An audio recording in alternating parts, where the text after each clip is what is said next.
Saludos cordiales, apreciados hermanos y hermanas. Esta es la lección de Escuela Sabática para Maestros, un comentario especial con profundización para cada uno de los maestros que tomarán parte en enseñar las clases de Escuela Sabática para sábado 10 de febrero 2023. La lección de esta semana se titula Acumulen tesoros en el cielo, y la lección nos ha enseñado acerca del versículo para memorizar de esta semana, San Mateo 6, 19 y 20. No os hagáis tesoros en la tierra donde la polilla y el orín corrompen, y donde ladrones minan y hurtan, sino haceos tesoros en el cielo, donde ni la polilla ni el orín corrompen, y donde ladrones no minan ni hurtan. Por favor, acompáñenme en oración para proseguir con nuestro comentario de la lección y pedir la bendición del Señor por medio de su Santo Espíritu. Querido Padre que estás en los cielos, gracias te damos, Señor, por tu palabra. Al ver estas biografías acerca del enfoque de los tesoros, Señor, te pedimos tu bendición para que podamos comprender a profundidad tu palabra y así estar en condición de poderla compartir con aquellos que son nuestros alumnos en las clases de Escuela Sabática. Por favor, bendice a cada maestro y bendice el estudio de tu palabra en esta hora, en el nombre de Jesús. Amén y amén. Muy bien, mis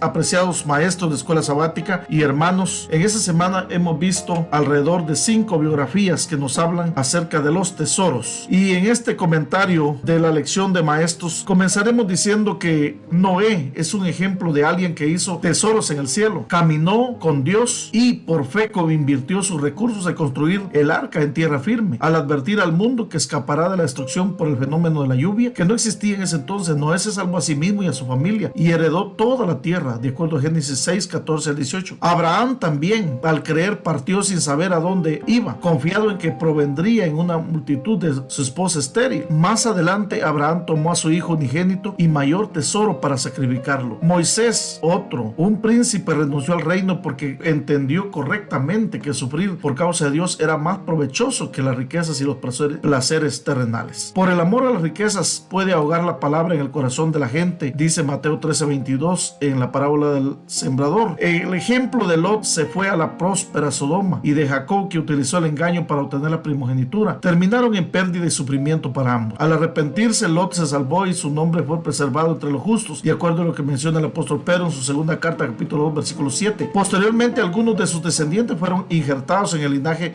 mesiánico. Jacob, mediante súplica y llanto, se convirtió en el Israel y engendró la nación escogida. Todos estos hombres vencieron por la fe y en última instancia dedicaron toda a la causa del Señor. Nuestro corazón también debería mostrar la misma dedicación. Vayamos a un comentario para ver cada una de estas biografías. Jesús nos aconseja que acumulemos tesoros en el cielo. Pero ¿cómo hacemos esto? Es la pregunta. Una forma es la inversión. Mis apreciados maestros, tenemos que ver que la manera en la que Jesús dice que acumulemos tesoros en el cielo es la inversión. Invertir en la obra de Dios. Cuando invertimos en la iglesia y en la caridad, reconociendo estos aspectos del reino de Dios en la tierra, invertimos directamente en el cielo. En el libro Testimonios para la Iglesia, tomo 1, página 134, dice: estos tesoros terrenales son bendiciones cuando se usan debidamente. Los que los poseen deben comprender que Dios se los ha prestado y deben gastar gozosamente sus recursos para hacer progresar su causa. El lugar donde están nuestros tesoros es un indicio de las lealtades y las prioridades de nuestro corazón, nuestro afecto, nuestro compromiso y nuestras preferencias. Los que aman el dinero nunca tendrán suficiente. Pablo nos advierte que este amor es la raíz de todos los males. Posteriormente, algunos de sus descendientes fueron injertados en el linaje mesiánico. Pablo nos advierte que este amor es la raíz de todos los males. La forma en que usamos nuestro dinero es una prueba de fidelidad para la eternidad. Pero si nuestro dinero se invierte solo en empresas mundanas, estaremos amando las riquezas más que a Dios. Dios quiere nuestro corazón, Proverbios 23:26, y podemos ofrecérselo invirtiendo en su obra. Por lo tanto, estaremos haciendo amigos entre aquellos que nos recibirán en las moradas eternas, de acuerdo a Lucas 16:9, donde estaremos amando y sirviendo a Dios y no a las posiciones. Lucas 16:13. La comisión divina de proclamar la salvación a todas las naciones es extensa y se requiere de grandes inversiones. En materia de pecado, el cielo invirtió la sangre de Jesús en nuestra salvación. Jesús, el Cordero que fue inmolado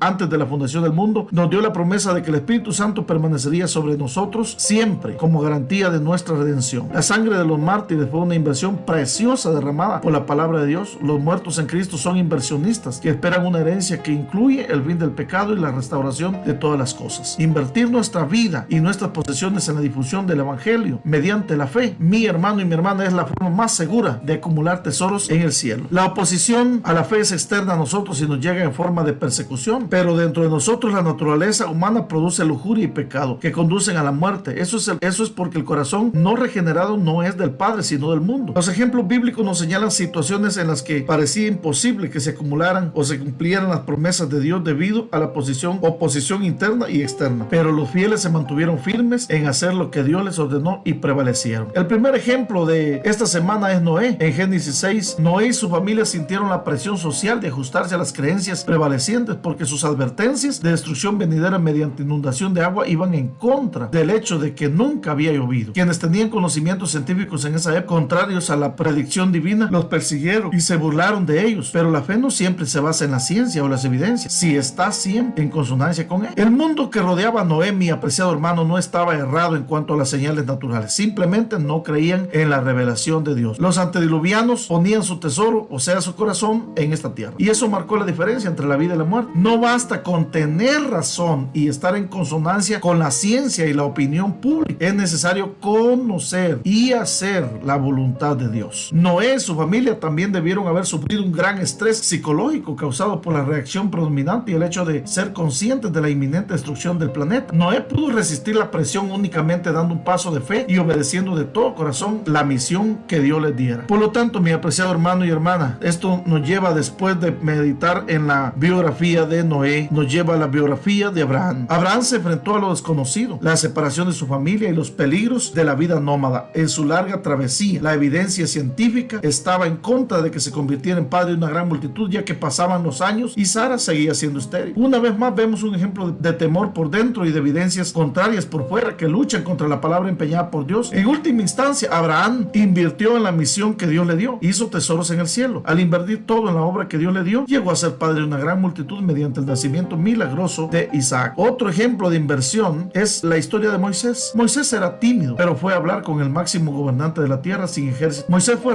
a exigir la liberación de los esclavos sin comida ni agua. Moisés cruzó el desierto con más de 1 millón de hombres, mujeres y niños y animales con un simple bastón. Moisés realizó milagros sobrenaturales para los que Dios le dio el poder. Al rechazar el trono de su superpotencia mundial, Moisés renunció a la fortuna mayor terrenal que alguien jamás podría desear y acumuló así tesoros en el cielo. Tenemos por el momento 2 ejemplos de malas inversiones. Desde el punto de vista psicológico, la gente da prioridad a la satisfacción inmediata de sus deseos y necesidades urgentes, o aquellas necesidades y deseos que están ante nuestros ojos. En realidad, la esperanza de que se demora desanima. Por lo tanto, se requiere paciencia para esperar el cumplimiento de las promesas de Dios según su tiempo perfecto. El ser humano tiende a buscar la gratificación instantánea en su deseo de acelerar el cumplimiento de las promesas y la consecución de sus expectativas. Jacob y Lot fueron miopes en ciertos momentos de su vida. Como resultado, se vieron obligados a soportar la pérdida hasta que entregaron todo a Cristo y aceptaron la misericordia divina. No siempre tenemos una respuesta inmediata a nuestras oraciones y las cosas no siempre son como nos gustaría. El siguiente consejo es apropiado en estos momentos. Testimonios para la Iglesia, tomo 1, página 156. Recorred el paso angosto de la fe. Confiad en las promesas del Señor. Confiad en Dios en medio de las tinieblas. Ese es el tiempo cuando se debe de manifestar fe. Dios decidió que Jacob se convirtiera en el heredero de las promesas del pacto y las bendiciones que eran de Esaú por derecho de nacimiento. En lugar de confiar en la providencia para eliminar los impedimentos para su destino, Jacob accedió al plan encubierto de su madre de mentir para robar la bendición de la primogenitura que pertenecía a su hermano. Génesis 27. Al margen del poder determinante de la fe, Jacob fue un oportunista imprudente que se apresuró a alcanzar todo a costa del resultado que consideraba beneficioso. Después de Betel, en Génesis 28, 11 al 22, Jacob fue tocado y transformado por la visión de la escalera que conecta el cielo y la tierra. En su encuentro en Jaboc, después de mucho llanto y súplica, recibió el nombre de Israel. El cambio de nombre conmemoraba su lucha libre con Dios y su resultado victorioso. La victoria de Jacob representa la experiencia de los salvos. El ambicioso Lot también persiguió la promesa de ganancias y beneficios. Eligió la ciudad sobre la mejor ruta comercial con llanuras verdes y gran mercado de consumo. Estableció su lugar en la malvada ciudad de Sodoma y abandonó la vida nómada de Abraham. Al final, Lot perdió todas sus posesiones materiales y parte de su familia. Como sus sueños de prosperidad se hicieron añicos, se vio obligado a huir subir a las montañas con sus 2 hijas debido a su decisión de cortas de miras. El llamado de Jesús permanece válido hoy también para nosotros. Confiar en la providencia divina y acumular tesoros en el cielo. Invierte en la predicación del evangelio, mi hermano y mi hermana, mientras todavía haya tiempo. En el libro Testimonios para la Iglesia, tomo 1, página 433, dice: existe ahora una buena oportunidad para que usen su dinero para beneficio de la humanidad, suficiente y también para el avance de la verdad. En aplicación para la vida, pidamos a un miembro de la clase que lea en voz alta las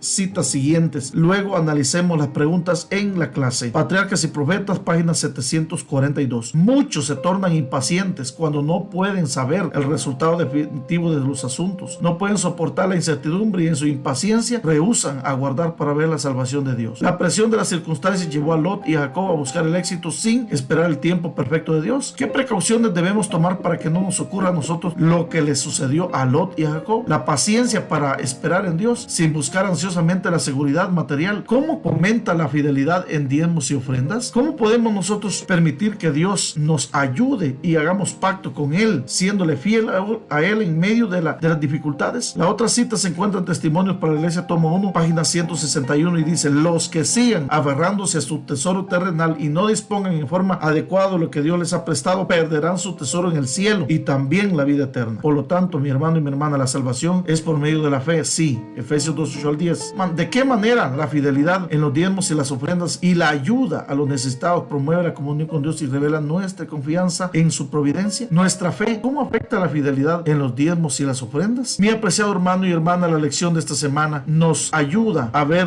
desde un solo punto de vista cómo 3 de estos personajes, estos 5 personajes, acumularon tesoros en el cielo. El caso de Noé construyendo el arca inmensa con sus recursos tenía, Abraham saliendo y dejando todo por amor al llamado del Señor, Moisés rechazando los puestos y él como nuevo gobernante de Egipto a fin de también seguir el llamado de Dios de liberar a su pueblo. Y luego también nos habla acerca de 2 personas que dejaron el mundo atrás, como lo es Lot y Jacob, y cómo ellos invirtieron mal y luego siempre alcanzaron la victoria a pesar del sufrimiento. Por lo tanto, mi apreciado hermano y hermana, en este momento podemos usar los bosquejos de la lección de escuela sabática para esta semana, siempre tomando en cuenta los pasos importantes para dar la clase. Número 1, motivación. Puedes comenzar con alguna cita importante de algún economista, o puede comenzar con Proverbios 17:1, que dice: mejor es un bocado seco y en paz que casa llena de contienda, llena de provisiones. Y luego puedes hacer la siguiente pregunta: ¿qué lecciones podemos obtener de este pasaje sobre la importancia de la verdadera riqueza? Al repasar la lección de esta semana, analicemos algunos textos e ilustraciones que nos muestran cómo acumular tesoros en el cielo que nos conducen a una recompensa eterna. En la exploración del tema, el pastor del bosquejo, pastor Enoch Ruiz Gines, nos ayuda a bosquejar la lección para el aspecto de exploración en 3 grandes partes: Noé y Abraham, Lot y Jacob, y luego por último Moisés. Él lo bosquejó de esa manera, así que también te lo presentamos para que lo puedas usar en nuestro grupo de lección de escuela sabática. Después de la motivación y después de la exploración viene ¿qué debo sentir? Es decir, la aplicación. ¿Qué lecciones podemos obtener de la obediencia de Noé y Abraham? ¿Por qué es importante reflexionar en los motivos que nos conducen a tomar una decisión para no caer en el error de Lot y Jacob? ¿Qué motivos tuvo Moisés para renunciar a la riqueza temporal? Y por último, crea, es decir, ¿qué debo hacer? En primer lugar, las lecciones prácticas para nuestra vida que nos dejan estas biografías son: fortalecer nuestra fe y nuestra visión sobre la verdadera riqueza, compartir con otros el peligro de buscar las riquezas que valen solo para este mundo, y por último, no deje de fortalecer el hábito de leer cada día su Biblia y su lección. Que Dios pueda bendecirle y acompáñeme en oración. Que Dios le utilice poderosamente, mi apreciado maestro y maestra de escuela sabática. Querido Padre Celestial, gracias te damos por el estudio de tu palabra en esta hora. Bendícenos, Señor, para que podamos impartir esta lección a todos los alumnos de nuestra clase. Sé con cada maestro, lo rogamos y pedimos en el nombre de Jesús. Amén y amén.